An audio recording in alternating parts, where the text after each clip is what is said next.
Je suis Adam Diko, directrice exécutive de l'AJICAD, Association des jeunes pour la citoyenneté active et la démocratie au Mali.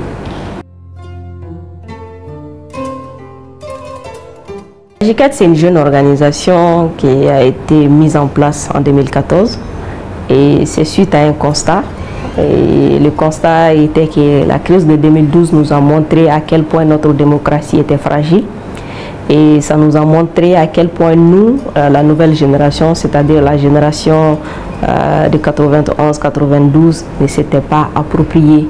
Il y avait un besoin quand même que cette génération s'approprie de la démocratie malienne afin de pouvoir la défendre. Et en plus de tout cela, la crise de 2012 nous a montré d'autres façades aussi, notamment l'incivisme. Je ne dis pas des jeunes maliens, mais de certains jeunes maliens. Et la crise du Nord a aussi créé un déclic de patriotisme chez les jeunes, se sentir appartenir à une nation et qu'il faut défendre, qu'il faut prévaloir et qu'il faut surtout faire la promotion des valeurs. Donc ce sont ces réflexions qui nous ont amenés à mettre en place un mouvement qui se consacre sur la citoyenneté active. Les domaines d'intervention clés de l'AJICAD sont entre autres. Le premier domaine qui est important pour nous, ça c'est le développement organisationnel et institutionnel de l'organisation. Ça c'est très important pour nous. C'est ce qui nous permet de mettre en place des politiques qui nous obligent à respecter nos valeurs, à être fidèles à notre mission, à notre vision. Donc c'est ce qui nous a permis actuellement d'avoir une politique anti-fraude, où chaque membre est obligé d'être d'accord avec cette politique, d'adhérer à cette politique. En plus de la politique anti-fraude, nous avons une politique d'inclusion qui nous oblige à travailler avec toutes les couches couches maliennes, c'est-à-dire sans discrimination aucune, pas pour que les personnes handicapées ou autres soient exclues. On veut vraiment avoir tout le monde, donc c'est ce qui nous amène à avoir une politique d'inclusion. On a une politique basée sur le genre. Dans chaque claque, il faut obligatoirement 50% de femmes au moins, sinon le claque n'est pas validé. Et dans toutes les instances de prise de décision de l'AJICAD, il faut obligatoirement au moins 30% de femmes. Ça c'est vraiment important pour nous parce qu'on sait que si on met les femmes, si on pousse les femmes, on les met à un certain niveau, elles arrachent tout naturellement le leadership aux hommes. Et la nature humaine a montré les preuves que les femmes sont beaucoup plus aptes à gérer les choses que les hommes. Alors, ce sont ces actions de développement organisationnel et institutionnel qui nous ont permis aujourd'hui d'avoir tous ces aspects, d'avoir un manuel de procédure, d'avoir un logiciel comptable, d'avoir des politiques qui nous permettent vraiment d'être fidèles à nos valeurs et autres.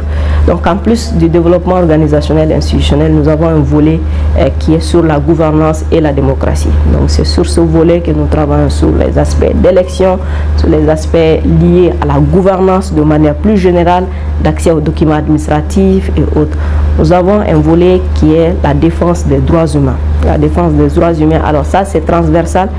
Pour toutes les actions que nous menons, nous avons une approche basée sur les droits humains. En aucun cas, AJICAD ne saurait être actrice ou partie prenante d'une violation des droits humains, quelle que soit la forme.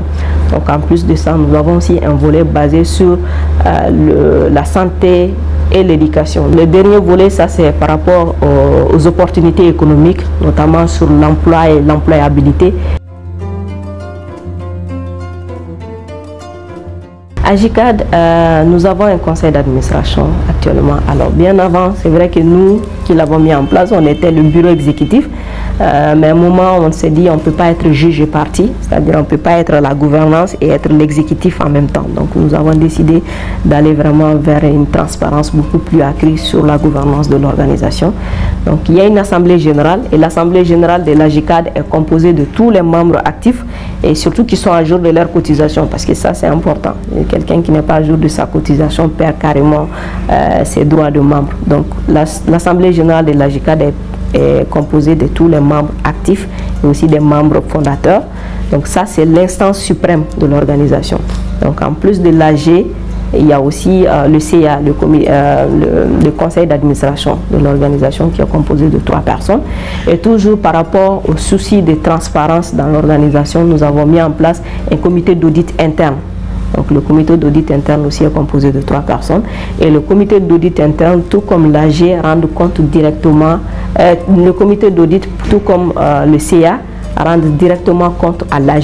C'est-à-dire qu'il n'y a vraiment pas de relations où nous pouvons les influencer et autres. Ça, c'est les organes suprêmes.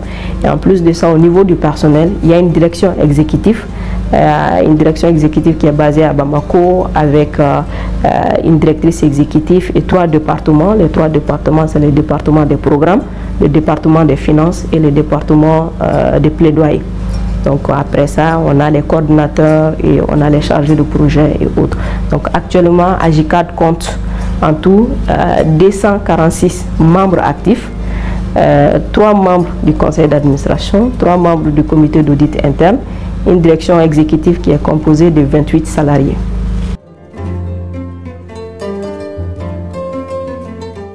Alors, les thèmes de formation, c'est des thèmes déjà choisis par l'AGICAD et c'est en fonction de nos domaines d'intervention. Actuellement, à AGICAD, nous disposons de 10 modules de formation sur la décentralisation, sur la gouvernance globale, sur les élections, sur le processus électoral en tant que tel, parce qu'on a les élections le jour du scrutin, mais on a aussi le processus électoral et autres. Donc le choix des participants des formations, très souvent, ceux qui sont prioritaires à nos formations, c'est soit les membres actifs qui n'ont pas encore reçu de formation sur les domaines d'intervention clés de l'organisation, ou les leaders des CLAC qui doivent aller faire la restitution. Mais souvent, on ouvre aussi nos formations et les gens y postulent via les réseaux sociaux pour dire qu'ils sont intéressés, donc on les forme. Mais très prochainement, AGICAD va mettre en place un centre de formation et de renforcement des capacités des jeunes sur la citoyenneté, le processus électoral et la démocratie en tant que telle. Malicratie qui consiste à faire le suivi des politiques publiques, notamment les PDSEC, que ce soit au niveau des régions, au niveau des cercles, au niveau des communes, mais aussi le budget de l'État. Il y a Malicratie Élection aussi qui fait le suivi du processus électoral, de la phase préélectorale jusqu'à la phase post-électorale. Donc Malicratie en tant que telle, c'est vraiment nous permettre non seulement d'être au cœur de l'action, c'est-à-dire que les jeunes de la commune 4 sachent que le conseil communal de la commune 4 est prévu pour le 15 du mois de mai et qu'eux, en tant que jeunes, ils peuvent participer. Et aussi de savoir qui sont les délégués qui ont droit à la parole et comment nous, en tant que jeunes, on peut remettre notre priorité. Parce que peut-être la priorité pour la mairie, c'est de faire un terrain de foot, un terrain de basket, mais pour les jeunes, peut-être ça, ce n'est pas la priorité. Et leur priorité, c'est peut-être autre chose. Peut-être l'employabilité, peut-être la création d'un centre de formation, la création d'un centre de transformation des produits locaux et autres. Donc, vraiment permettre à ces jeunes-là de remonter leurs priorités au niveau de ces conseils de cercle. Maintenant, par rapport à l'élaboration des PDSEC, informer les gens, il va y avoir une sorte d'agenda, le calendrier citoyen. Donc, quand les gens ils sont inscrits, en t'inscrivant, tu diras dans quelle commune tu es. Donc, si l'élaboration du PDSEC de votre commune a commencé, vous recevez directement une notification de la plateforme qui vous dit que votre mairie va commencer l'élaboration de son PDSEC de telle année à telle année à partir de tel jour. Donc, même si toi, tu n'es pas invité à participer, mais tu pourras te rapprocher à la mairie pour les faire part de tes priorités par rapport à la commune et autres.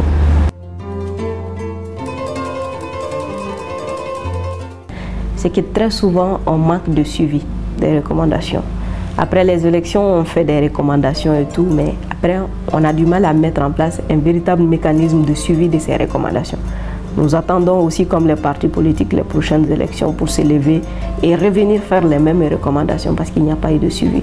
Donc nous, ce qu'on compte faire cette année, c'est vraiment faire le suivi par rapport à ces recommandations que nous avons formulées, tant au niveau de la Cour constitutionnelle qu'au niveau du pouvoir à travers le ministère de l'administration territoriale, la CENI, la communauté internationale, mais aussi la société civile que nous sommes, pour que nous puissions nous mettre ensemble vraiment pour faire le suivi. Donc, je ne dirais pas que nous avons de l'espoir, mais nous souhaitons et nous allons veiller à ce que ces recommandations soient prises en compte pour les prochaines élections.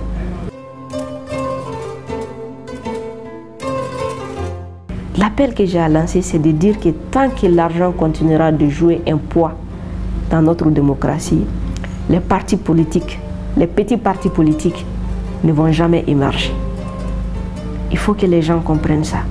Si on est convaincu que ceux qui sont au pouvoir, ceux qui sont dans le système, c'est eux qui ont pourri le système, c'est eux qui sont pourris, c'est eux qui doivent mettre, qui doivent être out, mais qu'on continue de prendre l'argent, il faut qu'on se dise qu'eux, ils vont toujours se maintenir là où ils sont, parce que c'est eux qui ont de l'argent. Il y a beaucoup d'insuffisances qui ont été observées pendant les élections de 2018. Des propositions d'amélioration ont été proposées au gouvernement. Il est important que le gouvernement mette en œuvre ces propositions d'amélioration. Les critiques sont importantes. C'est très important qu'on critique le travail que tu fais parce que ça veut dire qu'on le suit. Donc il est important aussi d'essayer de voir la possibilité d'amélioration du système électoral. Ça, c'est très normal. Dire que ces députés, ils vont bénéficier de la légalité.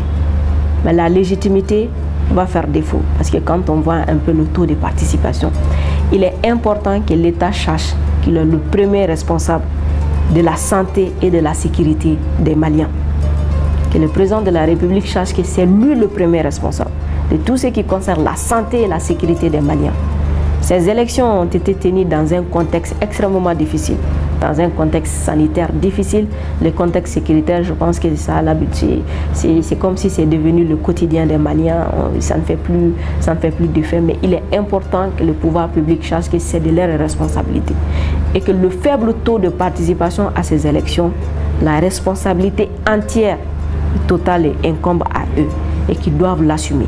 Ces députés qui vont être élus tout à l'heure sont des députés de la nation, certes, mais que ces députés sachent qu'ils doivent travailler pour gagner la confiance des citoyens. Parce que c'est quelque chose qu'ils n'ont pas su avoir. C'est quelque chose qu'on n'a pas pu avoir cette opportunité, cette occasion de mieux les connaître, de mieux leur faire confiance. Et quand on regarde un peu le taux de participation, je crois qu'eux-mêmes ils doivent savoir qu'ils bénéficient de la légalité, mais la légitimité fait défaut. Donc il les revient à eux maintenant de pouvoir convaincre les citoyens, de pouvoir convaincre les Maliens pour dire qu'une nouvelle législature, une assemblée générale autrement, une assemblée nationale plutôt autrement est possible au Mali. Et nous comptons sur eux